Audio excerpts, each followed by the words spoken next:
وبارك وسلم تسليما كثيرا.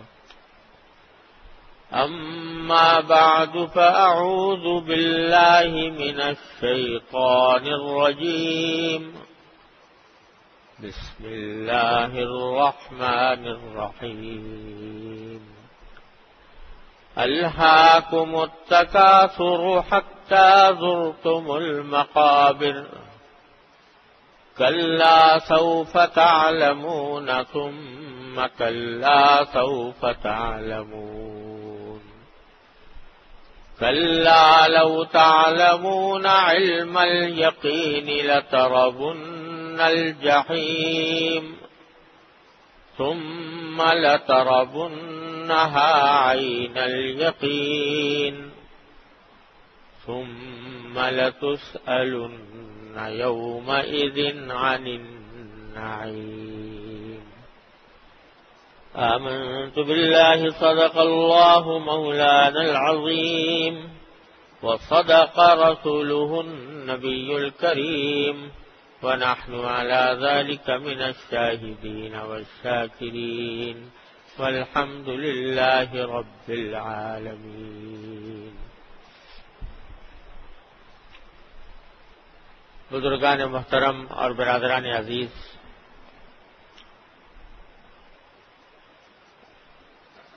پچھلے 2-3 جمعے میں میری حاضری نہیں ہو سکی، کچھ سفر کی وجہ سے، کچھ بیماری کی وجہ سے. اس سے پہلے یہ سورہ تکاثر کا بیان میں نے شروع کیا تھا، جو میں نے ابھی آپ کے سامنے تلاوت کی ہے.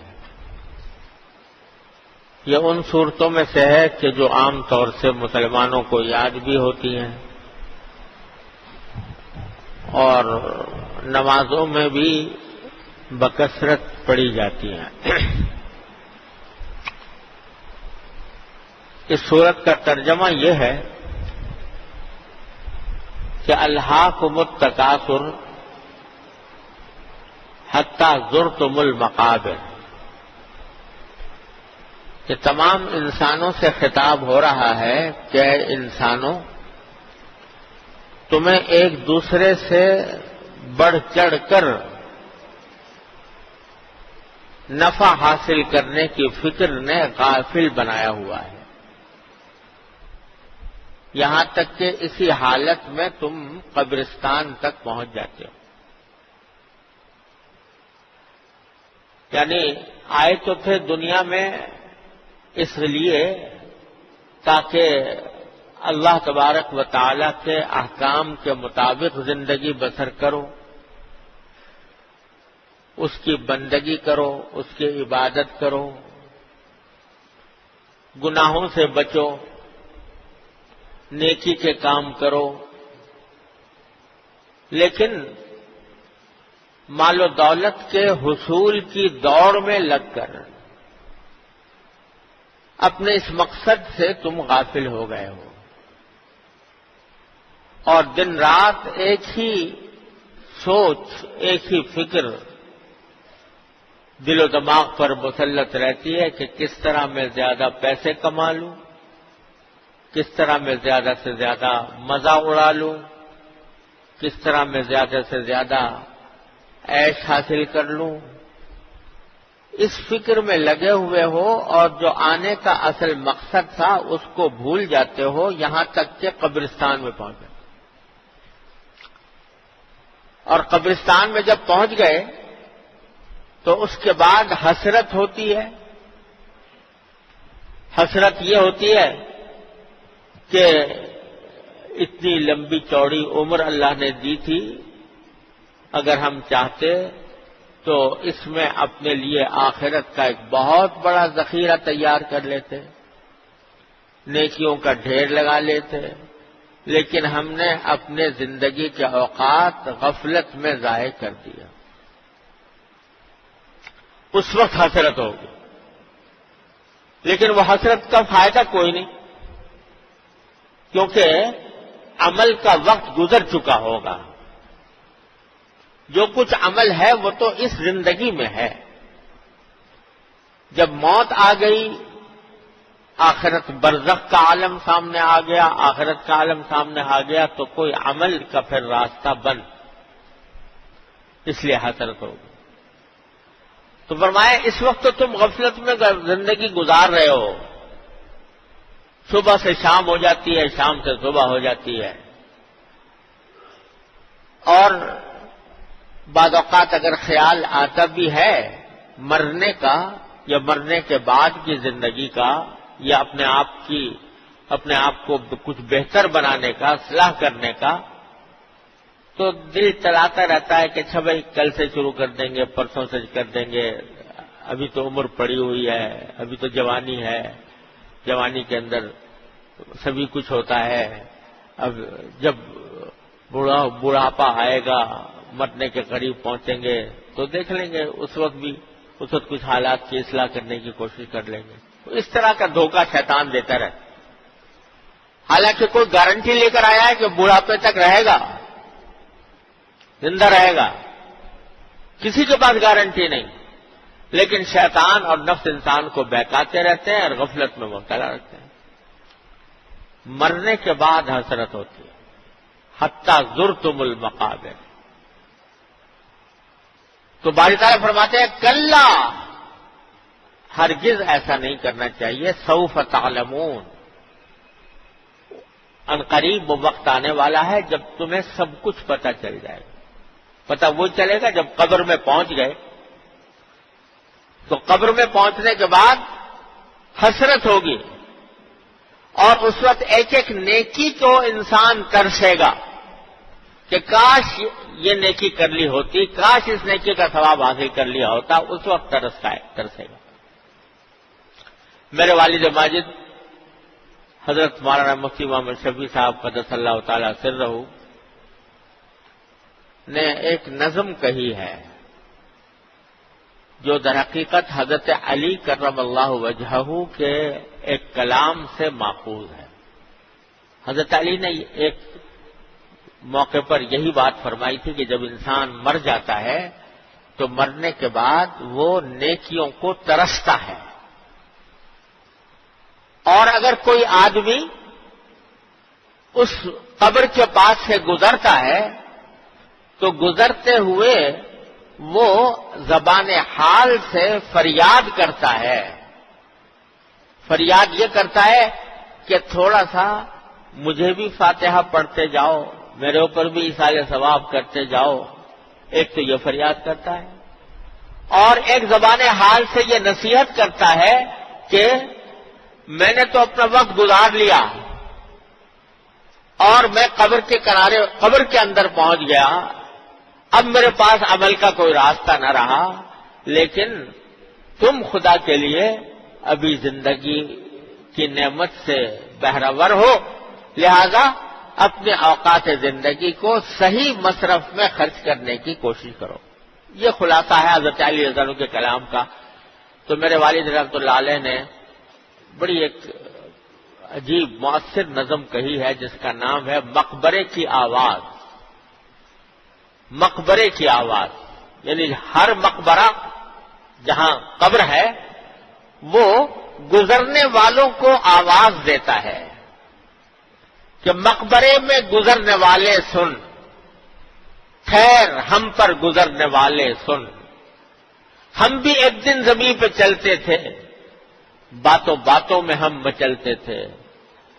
وہ اپنی زندگی کا حوالہ دے کر اس سے خطاب کرتا ہے گزرنے والے کو کہ ہم بھی اسی طرح تمہاری طرح بے فکر ہو کر، آزاد ہو کر زندگی گزار رہے تھے.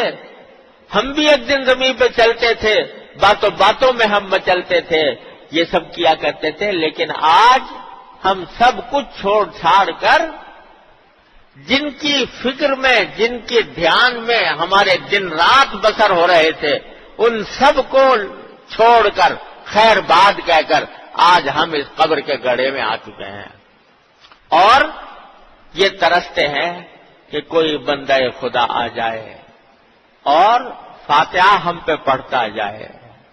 اس بات کے اوپر ترستے ہیں کہ کوئی اللہ کا بندہ آ جائے اور فاتحہ پڑھ کے چلا جائے تو تھوڑی سی ہماری نیکیوں میں اضافہ ہو جائے۔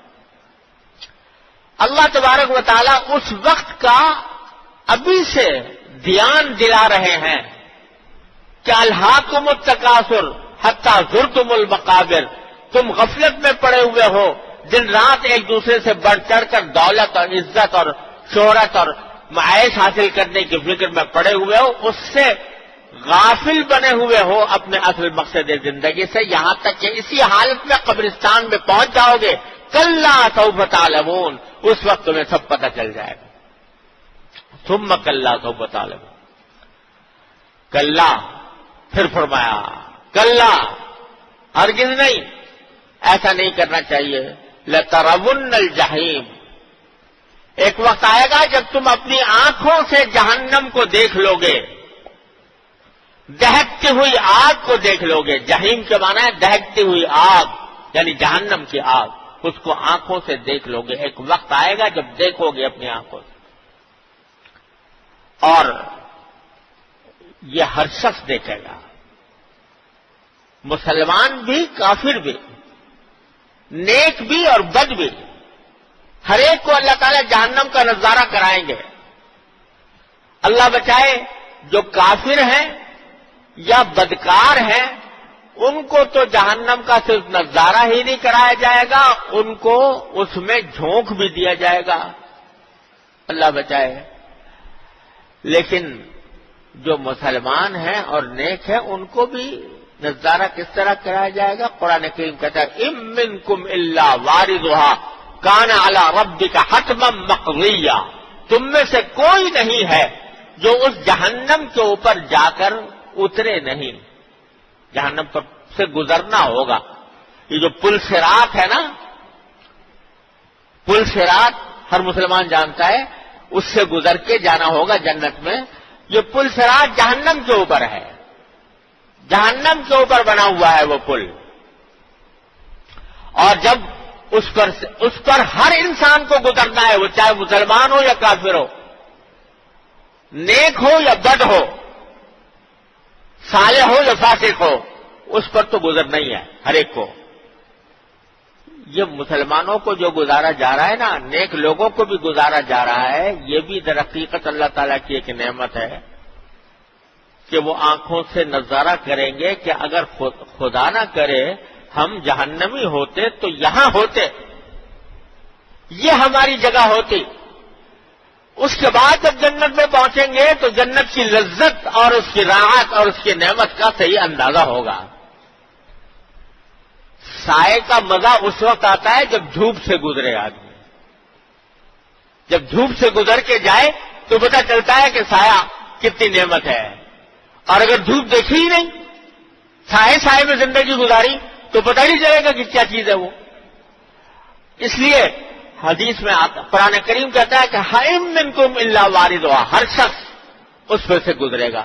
لیکن حدیث میں نبی کریم صلی اللہ علیہ وسلم نے بتایا کہ جو نیک لوگ ہوں گے وہ بجلی کسی تیزی سے گزر جائیں گے کہ جہنم کی آنچ بھی ان کو نہیں لگے گی، لا يسمعون حسیسها، وہ اس کے آواز بھی نہیں سن سکیں گے جہنم کی، وہ بھی نہیں، بس آنکھوں سے نظارہ کر کے کہ اوہو یہ خطرناک وادی ہے جس کے اندر کے اللہ بچائے ہم جا سکتے تھے، اللہ نے ہمیں سے محفوظ کر دیا، اس سے گزر کر اس طرح بجلی کسی تیزی سے گزر جائیں گے۔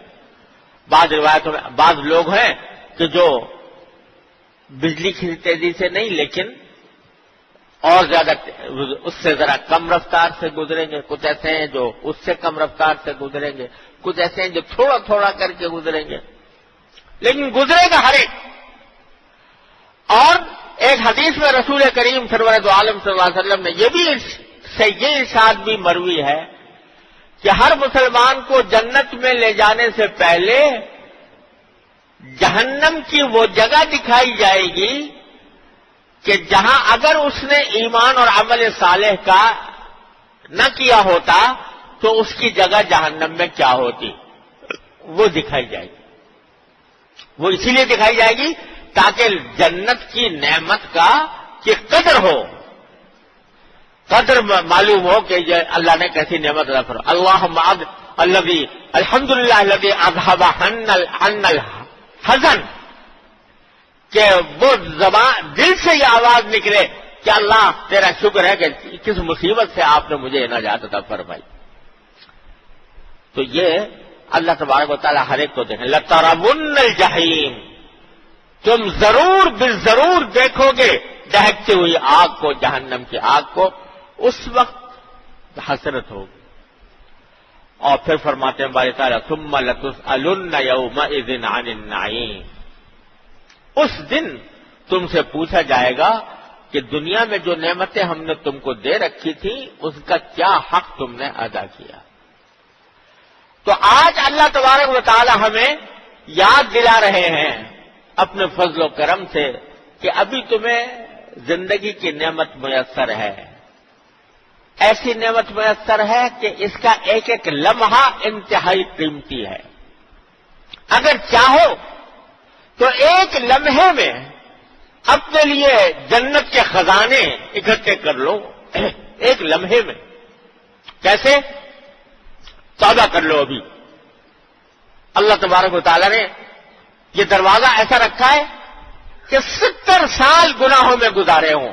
فرض کرو 70 سال گناہوں میں گزارے ہوں، اللہ تعالیٰ سے غافل ہو کر گزارے ہوں، اللہ کے رسول صلی اللہ علیہ وسلم کی تعلیمات سے بے پرواہ ہو کر گزارے ہوں، لیکن آج سچے دل سے اللہ تبارک و تعالیٰ کی بارگاہ میں حاضر ہو کر کہہ دو کہ استغفر اللہ ربی من کل ذنب واتوب الیہ. اے اللہ میں سارے گناہوں سے آپ کی معافی مانگتا ہوں اور توبہ کرتا ہوں، یعنی نادم ہوں اپنے پچھلی زندگی پر، اور آج سے یہ ارادہ کرتا ہوں، عزم کرتا ہوں کہ آج کے بعد آپ کی نافرمانی نہیں کروں گا. یہ کر لیا؟ آج کر لو، ایک لمحے میں کر لو. سارے 70 سال کی زندگی کے دریدر دور ہو جائیں گے، ساری زندگی کا میل و کچیل صاف ہو جائے گا، اور اللہ تبارک و تعالیٰ کے ہاں اسی وقت تم اللہ کے ہاں مقبول بن جاؤ گے. یہاں تک کہ اگر توبہ کرتے ہی انتقال ہو جائے فوراً، تو اس طرح پاک صاف پہنچے گا اللہ تبارک و تعالیٰ کی بارگاہ میں جیسے آج ماں کی پیٹ سے پیدا ہوا. التائب من الذنب کمن لا ذنب لہ، گناہ سے توبہ کرنے والا ایسا ہے جیسے اس نے گناہ کیا ہی نہیں تھا. بزرگوں نے فرمایا ہے احادیث کی روشنی میں کہ جب بندہ توبہ کر لیتا ہے کسی گناہ سے تو وہ توبہ کرنے کا نتیجہ یہ ہوتا ہے کہ اس گناہ کو اس کے نامہ اعمال سے مٹا ہی دیا جاتا ہے. یعنی ایک طرف تو یہ ہو دنیا کا قاعدہ یہ ہے حساب کتاب کا کہ ایک طرف آمد ایک طرف خرچ، ڈیبٹ اینڈ کریڈٹ کا سلسلہ چلتا ہے کہ اتنی آمد ہوئی اور اتنا خرچ ہوا، ہے نا؟ اس طرح حساب کتاب بنایا جاتا ہے. تو اگر بالفرض کوئی قرضہ تھا آپ کے ذمے اور آپ نے وہ ادا بھی کر دیا تو بھی لکھا جاتا ہے کہ یہ قرضہ تھا یہ ادا ہو گیا. یوں ہوتا ہے. لیکن اللہ تعالیٰ کی رحمت دیکھو کہ جب بندہ توبہ کرتا ہے تو توبہ کرنے کے بعد وہ ڈیبٹ کریڈٹ بھی نہیں، بلکہ توبہ کرنے کے بعد اس کے نامہ اعمال سے مٹا ہی دیا گیا. ایک شکل تو یہ تھی نا کہ لکھا جاتا کہ اس نے فلاں گناہ کیا تھا لیکن توبہ کی وجہ سے ہم نے معاف کر دیا، تو یہ بھی صورت ہو سکتی تھی. لیکن نامہ اعمال میں اگر لکھا ہوتا تو اس سے کچھ شرمندگی تو ہوگی نا، کچھ ندامت تو ہوگی. اللہ تعالیٰ جنت میں ندامت بھی نہیں چاہتے، جنت میں شرمندگی بھی نہیں چاہتے، کسی کو رسوائی بھی نہیں چاہتے. لہذا ان کی رحمت یہ ہے کہ جب گناہ کیا اور گناہ کے بعد توبہ کر لی، سچے دل سے توبہ کر لی، اللہ تبارک و تعالیٰ کی بارگاہ میں نامہ اعمال سے مٹا دیا گیا، آئے گا ہی نہیں نامہ اعمال میں. اس لیے اگر آج اس وقت توبہ کر لی کسی نے اور انتقال ہو گیا تو نامہ اعمال صاف ستھرا، بالکل صاف ستھرا جس میں کوئی داغ نہیں ہوگا، جس میں کوئی دھبا نہیں ہوگا، کسی گناہ کا کوئی ذکر نہیں ہوگا، ایسی چیز بنا دی اللہ نے، توبہ اور استغفار ایسی چیز بنا دی۔ تو اللہ تبارک و تعالیٰ توجہ یہ دلا رہے ہیں اس صورت کے اندر کہ اے اللہ کے بندو، غفلت سے نکلو، اور یہ عمر کے لمحات جو ہم نے تمہیں عطا فرمائے ہوئے ہیں، ایک ایک لمحہ بڑا قیمتی ہے، اس ایک لمحے کے اندر اگر تم چاہو تو ہم سے رجوع کر کے اپنے گناہوں کی معافی مانگ کر اور ہماری بارگاہ میں توبہ کر کے اپنے آپ کو بالکل پاک صاف کر سکتے ہو، کرتے جاؤ اور روز کرو۔ حضرت حکیم مولانا تھانوی قدس اللہ تعالی سرہ فرماتے ہیں کہ ہر آدمی کو کم از کم اتنا تو کرنا ہی چاہیے کہ رات کو سونے سے پہلے اللہ تبارک و تعالیٰ کی بارگاہ میں استغفار اور توبہ کر لیا کرے۔ یا اللہ دن بھر میں جو کچھ مجھ سے غلطیاں ہوئیں، جو کچھ مجھ سے گناہ ہوئے، جو کچھ میرے قدم بہکے، اے اللہ میں ان سب کی آپ سے معافی مانگتا ہوں، توبہ کرتا ہوں، اللہ اپنے فضل و کرم سے مجھے معاف فرما دے۔ تو روزانہ یہ کام کرتے رہو تو کیا ہوگا کہ روز انشاءاللہ روز گناہوں کے میل کچیل سے پاک صاف ہوتے جاؤ گے۔ غفلت دور کرو، یہ بے پرواہی اور بے فکری جس میں زندگی گزار رہے ہو، صبح سے لے کر شام تک خیال بھی نہیں آتا کہ کبھی مرنا ہے، اپنے ہاتھوں سے اپنے پیاروں کو زمین میں دفن کرتے ہو، اپنے کندھوں پر ان کے جنازے اٹھاتے ہو، اپنے ہاتھوں سے ان کو مٹی دیتے ہو اور سمجھتے ہو کہ یہ تو ان کے ساتھ تھا، معاملہ ہو گیا، اپنا خیال نہیں آتا۔ تو اپنا بھی خیال کر لیا کرو اور اس خیال کے تحت اپنی غفلت کو دور کر کے اپنی زندگی کو اللہ تبارک و تعالیٰ کے احکام کے مطابق اور نبی کریم سرور دو عالم صلی اللہ علیہ وسلم کی سنت کے مطابق بنانے کی کوشش کرو، تو انشاءاللہ پھر نفع ہی نفع ہے، جیت ہی جیت ہے، فائدہ ہی فائدہ ہے۔ اللہ تبارک و تعالیٰ مجھے آپ کو سب کو اس پر عمل کرنے کی توفیق عطا فرمائے۔ وآخر دعوانا الحمدللہ رب العالمین۔